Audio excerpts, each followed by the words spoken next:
ନମସ୍କାର ବନ୍ଧୁମାନେ ସୂର୍ଯ୍ୟଙ୍କର ନକ୍ଷତ୍ର ଗୋଚର ସୋମବାର 25 ମେ 2024 ଦିନ ଅପରାହ୍ନ 3:44 ସମୟରେ ହେବ।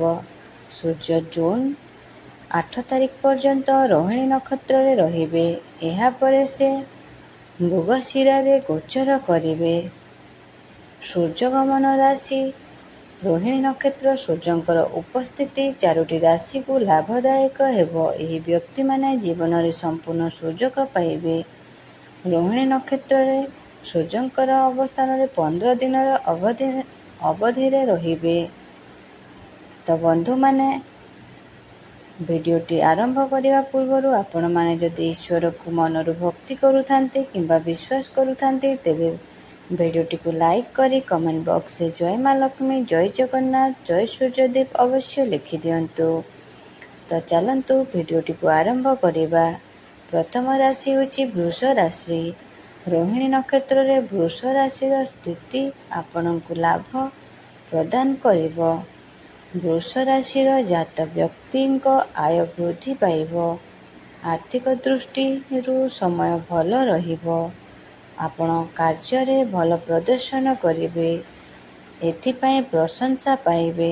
ଆପଣ ଏକ ପୁରୁଣା ନିବେଶ କିମ୍ବା ନିଷ୍ପତ୍ତିର ଲାଭ ପାଇବେ ଏବଂ ଆପଣଙ୍କର ବ୍ୟାପାର ବାଣିଜ୍ୟରେ ବହୁତ ଲାଭ ଦେଖିବାକୁ ମିଳିବ। ଆପଣଙ୍କର ଋଣ କରଜରୁ ଆପଣଙ୍କୁ ମୁକ୍ତି ମିଳିବ କିମ୍ବା ଆପଣ ଋଣ କରଜ ଶୁଝିବାରେ ସକ୍ଷମ ହେବେ। ଆପଣଙ୍କର ଚାକିରି କ୍ଷେତ୍ରକୁ ଯଦି ଦେଖିବା, ଆପଣଙ୍କର ଉନ୍ନତି ହେବ କିମ୍ବା ପଦୋନ୍ନତି ହୋଇପାରେ ଏବଂ ଆପଣ ଯଦି ବେରୋଜଗାର ଅଛନ୍ତି ତାହେଲେ ନୂତନ ଚାକିରିର ଅଫର୍ ଆସିପାରେ। ଆପଣଙ୍କର ଡେଲି ଇନକମ୍ରେ ବୃଦ୍ଧି ପାଇବ। ଆପଣ କିଛି ପଇସା ସଞ୍ଚୟ ମଧ୍ୟ କରିପାରିବେ। ଆପଣ ନିଜେ ଏବେ ଅନୁଭବ କରିବେ, ଆଗରୁ ଯାହା ବି ଆପଣଙ୍କର ମନସ୍କାମନା କିମ୍ବା ସମସ୍ୟା ଥିଲା, ସେସବୁ ଧୀରେ ଧୀରେ ଏବେ ଦୂର ହେବାକୁ ଲାଗିବ। ତ ବନ୍ଧୁମାନେ, ଆପଣଙ୍କର ଯଦି ଏହି ରାଶି ହୋଇଥାଏ ତାହେଲେ ଭିଡ଼ିଓଟିକୁ ଲାଇକ୍ କରନ୍ତୁ। କମେଣ୍ଟ ବକ୍ସରେ ଜୟ ମା ଲକ୍ଷ୍ମୀ, ଜୟ ଜଗନ୍ନାଥ ଅବଶ୍ୟ ଲେଖିଦିଅନ୍ତୁ। ମିଥୁନ ରାଶି। ସୂର୍ଯ୍ୟଙ୍କର ରୋହିଣୀ ନକ୍ଷତ୍ରରେ ପ୍ରବେଶ ମିଥୁନ ରାଶିର ଜାତ ବ୍ୟକ୍ତିଙ୍କ ପାଇଁ ଅତ୍ୟନ୍ତ ଶୁଭ ସାବ୍ୟସ୍ତ ହେବ। ଆପଣଙ୍କର ଆୟ ବୃଦ୍ଧି ପାଇବ। ଆପଣଙ୍କର କଠିନ ପରିଶ୍ରମ ଫଳପ୍ରଦ ହେବ ଏବଂ ଆପଣଙ୍କର ବ୍ୟବସାୟ ସମୃଦ୍ଧ ହେବ।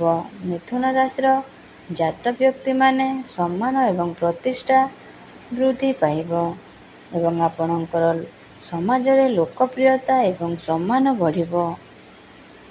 ଆପଣଙ୍କର ଶିକ୍ଷା କ୍ଷେତ୍ରରେ ଉନ୍ନତି ପ୍ରଗତି କରିବେ କିମ୍ବା ଆପଣ ଯଦି ପୂର୍ବରୁ ବାହାରକୁ କିମ୍ବା ବିଦେଶ ଯାତ୍ରା କରିବା ପାଇଁ ଚାହୁଁଥିଲେ କିମ୍ବା ଶିକ୍ଷା କରିବା ପାଇଁ ବାହାରକୁ ଯିବା ପାଇଁ ଚାହୁଁଥିଲେ, ତାହେଲେ ଏହି ସମୟ ଆପଣଙ୍କ ପାଇଁ ବହୁତ ଭଲ ସମୟ ରହିବ ଏବଂ ଆପଣଙ୍କର ଡେଲି ଇନକମ୍ରେ ବୃଦ୍ଧି ପାଇବ। ବ୍ୟାପାର ବାଣିଜ୍ୟରେ ଲାଭ ଦେଖିବାକୁ ମିଳିବ ଏବଂ ଆପଣଙ୍କୁ ରୋଜଗାର କରିବା ପାଇଁ ଚାରିଆଡ଼ୁ ରାସ୍ତା ଖୋଲିଯିବ।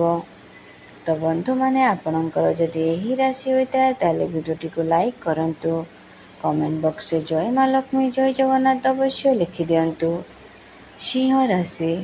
ସୂର୍ଯ୍ୟଙ୍କର ରୋହିଣୀ ନକ୍ଷତ୍ରରେ ଗୋଚର ସିଂହ ରାଶିର ବ୍ୟକ୍ତି ପାଇଁ ଲାଭଦାୟକ ହୋଇପାରେ। ସିଂହ ରାଶିର ବ୍ୟକ୍ତିମାନେ କ୍ୟାରିୟରରେ ଉନ୍ନତି ଏବଂ ନିବେଶରୁ ଲାଭ ପାଇବେ। ବ୍ୟବସାୟୀମାନେ ଲାଭ ଦେଖିପାରନ୍ତି ଏବଂ ଆପଣଙ୍କର ସ୍ୱାସ୍ଥ୍ୟ କ୍ଷେତ୍ରକୁ ଯଦି ଦେଖିବା, ଆପଣଙ୍କର ସ୍ୱାସ୍ଥ୍ୟ ବହୁତ ଭଲ ରହିବ ଏବଂ ଆପଣଙ୍କୁ ପୂର୍ବରୁ ଯଦି ଜ୍ୱର, କାଶ, ଥଣ୍ଡା ଦେଖାଯାଉଥିଲା, ତାହେଲେ ଏହି ସମୟରୁ ସେସବୁ ଏବେ ଦୂର ହେବାକୁ ଲାଗିବ। ଆପଣଙ୍କର କୌଣସି ବଡ଼ ଇଚ୍ଛା ପୂରଣ ହୋଇପାରେ।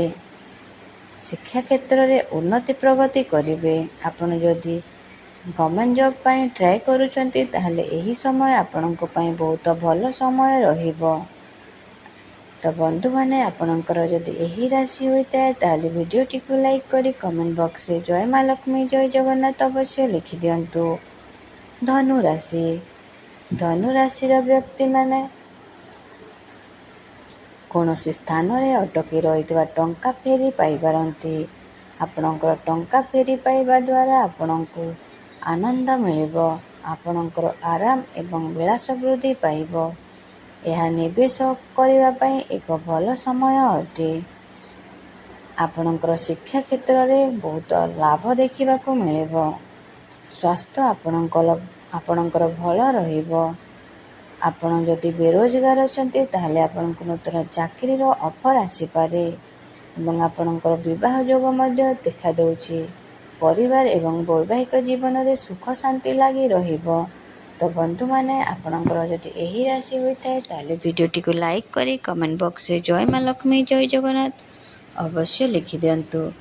ବନ୍ଧୁମାନେ, ଆଶା କରୁଛି ଆଜିର ଭିଡ଼ିଓଟି ଆପଣମାନଙ୍କୁ ଭଲ ଲାଗିଥିବ। ଯଦି ଭଲ ଲାଗିଥିଲେ କମେଣ୍ଟ ବକ୍ସରେ ଜୟ ମା ଲକ୍ଷ୍ମୀ, ଜୟ ଜଗନ୍ନାଥ ଅବଶ୍ୟ ଲେଖିଦିଅନ୍ତୁ। ଆପଣଙ୍କର କେଉଁ ରାଶି କମେଣ୍ଟ ମାଧ୍ୟମରେ ଆପଣ ନିଶ୍ଚୟ ଜଣାନ୍ତୁ। ଧନ୍ୟବାଦ। ଜୟ ଜଗନ୍ନାଥ, ଜୟ ମା ଲକ୍ଷ୍ମୀ।